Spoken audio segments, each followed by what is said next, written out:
Aprender algo novo do zero, nossa, às vezes parece uma montanha impossível de escalar, não é mesmo? Mas e se a ciência já tivesse criado um mapa pra gente? Nesta análise, a gente vai mergulhar em 8 técnicas comprovadas que podem transformar o aprendizado, seja para uma prova ou uma nova habilidade, em algo bem mais simples e eficaz. Vamos nessa? Olhar para aquela pilha de livros, para todo aquele conteúdo novo, pode ser paralisante. A primeira pergunta é sempre a mesma. Por onde é que eu começo? Como que o cérebro vai dar conta de absorver tudo isso sem dar um nó? Olha, é uma sensação super comum, mas que felizmente tem solução. Essa sensação de caos é perfeitamente normal. E a boa notícia é que sair dela não é só uma questão de força de vontade. A neurociência, na verdade, oferece um tipo de manual de instruções, um conjunto de ferramentas para a gente transformar essa confusão toda em clareza e nos guiar nesse desafio. Ok, então antes mesmo de abrir os livros, a primeira etapa é preparar o terreno mental. O jeito como a gente encara o aprendizado muda completamente o jogo. E para isso, vamos pegar umas dicas da pesquisadora Barbara Oakley. A primeira estratégia é simples, mas psicologicamente ela é muito poderosa. Divida a tarefa gigante em pedaços que dê para gerenciar. Em vez de ficar pensando no tamanho da prova final, o foco passa a ser só no objetivo de hoje. A mudança principal é focar no processo, não no resultado. Isso transforma aquela montanha assustadora numa escada com pequenos degraus diários. Certo, mas como garantir que o conteúdo está sendo de fato entendido e não só decorado? É aí que entra uma das ferramentas mais eficazes que existem para um aprendizado profundo, a técnica Feynman. Ela foi criada para forçar a gente a encarar o que na verdade a gente ainda não sabe. A técnica funciona em 4 passos. Primeiro, anote o que sabe. Segundo, explique em voz alta. E aí vem o passo 3, que é onde a mágica acontece. É aquele momento em que, ao tentar explicar, a gente simplesmente trava. Percebe que não consegue simplificar. É nesse ponto que o aprendizado de verdade começa. Quando a gente volta para o material para preencher exatamente aquela lacuna que acabou de encontrar. E isso aqui mostra brilhantemente por que o passo 2 é tão importante. Não é só um exercício para treinar a comunicação. Falar em voz alta ativa o hipocampo, que é a parte do cérebro fundamental para consolidar memórias. Ou seja, ao explicar, a gente está literalmente fortalecendo aquele conhecimento dentro do cérebro. Com a mente preparada, vamos então para o campo de batalha, o estudo ativo. Como manter o ritmo, o foco e a energia durante as sessões de aprendizado. Um ponto curioso, o bom e velho caderno. Vários estudos mostram que quem anota à mão tende a tirar notas melhores. E por quê? Bom, porque é impossível escrever tão rápido quanto alguém fala. Isso nos força a processar a informação, a sintetizar e a anotar só o que é principal. Digitar, por outro lado, muitas vezes vira uma transcrição automática, sem muito processamento mental.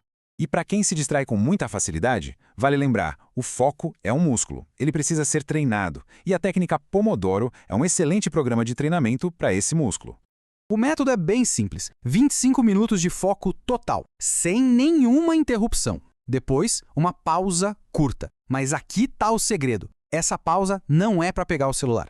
O passo 4 é crucial. Durante a pausa, a tarefa é simplesmente tentar lembrar o que acabou de ser estudado. Esse pequeno ato de resgate mental já ajuda a consolidar a informação na hora.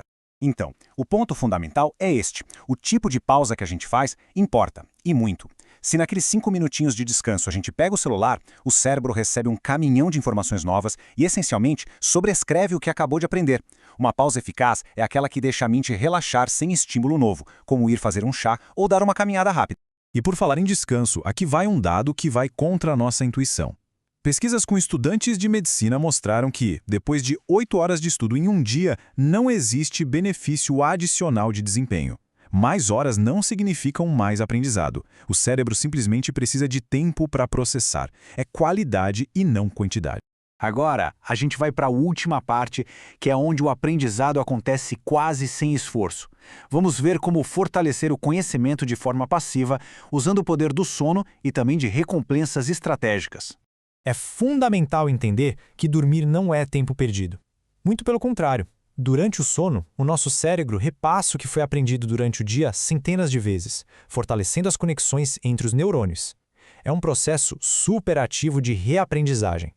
A gente pode usar isso a nosso favor. Um pouco antes de dormir, separe uns 2 ou 3 minutos para pensar num conceito difícil. Isso funciona como um marcador para o cérebro, tipo um recado dizendo: "Ei, trabalha nisso aqui esta noite." É uma técnica simples, mas que pode fazer uma diferença enorme.